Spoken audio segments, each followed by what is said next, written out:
Assalamualaikum. Nah, sekarang kita akan ke kasus yang ketiga ya, di mana di sini itu dia dua sampel tapi dependen gitu. Artinya, umumnya untuk yang dependen ini adalah sampelnya itu satu, tapi perlakuannya itu dua, begitu. Misalnya ini nih, seorang pembuat pupuk ingin menguji cobakan pupuk racikannya apakah meningkatkan hasil panen atau tidak. Sehingga dia mengambil 20 sampel sebagai eksperimen pupuknya, begitu ya. Nah, ini periode panen yang pertama, misalnya 56 sebelum memakai pupuk dan sesudah memakai pupuknya ini 60 gitu ya, dan seterusnya. Ada 20 kali observasi yang dia lihat begitu. Nah, kemudian di sini kita lihat langkah-langkahnya, ini ada 4 ya. Tentukan yang pertama hipotesis tentunya. Ini hipotesisnya seperti biasa ada 3 ya. Dan masing-masing itu 2, ada H0 dan H1. Yang kiri, yang kanan, atau yang dua arah begitu. Nanti kita lihat mana yang memenuhi. Di sini kemudian kita tentukan T-tabelnya. Seperti biasa alfanya ini kita ambil yang 5%. Sehingga nanti kalau di tabel itu teman-teman lihatnya yang 95% atau 0,95. Selanjutnya kita lihat degree of freedom-nya. Di sini degree of freedom-nya N dikurangi 1. Karena di sini 20, berarti degree of freedom-nya tinggal sorot 20-nya dikurangi 1. Untuk menentukan T-tabelnya, di sini kita lihat untuk menentukan T-tabelnya itu berarti tinggal kita lihat aja yang kolom 0,95 dan degree of freedom-nya 19. Berarti yang ini ya sudah jelas 1,7291. Seperti itu. Oh, oke. Ini koma ya dia maunya. Kemudian ada D bar. D bar itu adalah distance, selisih masing-masing perlakuan. Jadi kita tulis di sini tambahkan D gitu ya. Oke. Nah, cara menghitungnya itu sama dengan absolut dari yang sebelum dikurangi yang sesudah. Atau kebalikannya juga boleh ya, karena kita udah pakai absolut, artinya mutlak gitu. Jadi nilai positif negatifnya pasti akan hilang. Nah, begini sudah. Kemudian kita cari D bar. D bar itu rata-rata dari D-nya. Berarti sama dengan average dari si D-nya. Kemudian enter. Kemudian D0. D0 tuh ini asumsinya ya. Karena misalkan kita ngeasumsikan dia 0, selisihnya berarti 0. Kita tuliskan. Kemudian simpangan baku dari D. Berarti sama dengan, di sini dulu. Sama dengan var dari D-nya.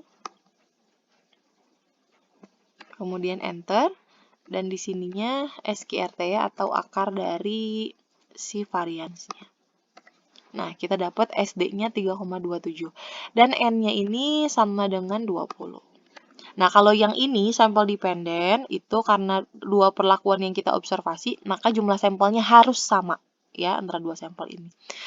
Nah, sekarang kita mau menentukan T hitungnya. T hitungnya ini menggunakan rumus yang ini nih ya. Ntar saya ke bawahin dikit. Nah, gini. Nah, untuk menentukan T hitungnya, berarti D bar dikurangi D0.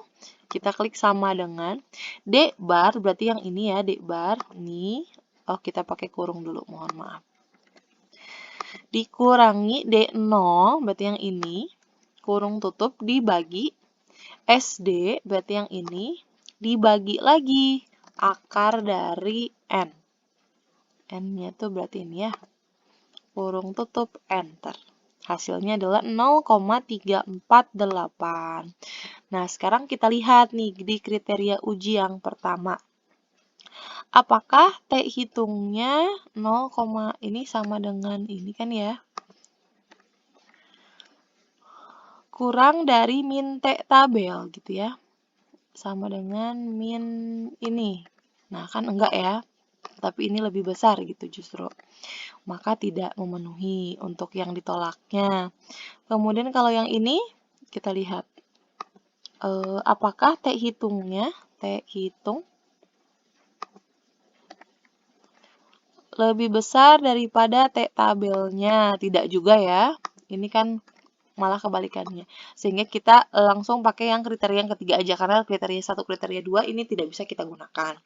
Kriteria 3 biasanya kalau nggak bisa seperti ini kemungkinan H0-nya diterima, artinya mereka sama gitu ya, tidak ada perbedaan. di sini kita lihat untuk yang pertama ya, jika T hitung min T tabel kan tidak, ini juga tidak. Terus kita lihat T hitung lebih besar dari min T tabel, apakah T hitungnya, berarti ini, lebih besar daripada min T tabel, min dari T tabel yang ini ya. Kan jawabannya iya ya, lebih besar. Artinya di sini H0-nya diterima. Artinya simpulan yang bisa kita ambil itu adalah rata-rata sampel 1 itu tidak berbeda atau sama gitu ya, tidak berbeda signifikan dengan rata-rata sampel yang kedua begitu. Sehingga kemungkinan pupuk atau efek dari pupuk tersebut tidaklah signifikan perubahannya gitu ya.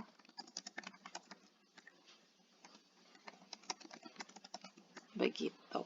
Seperti itu ya, teman-teman ya.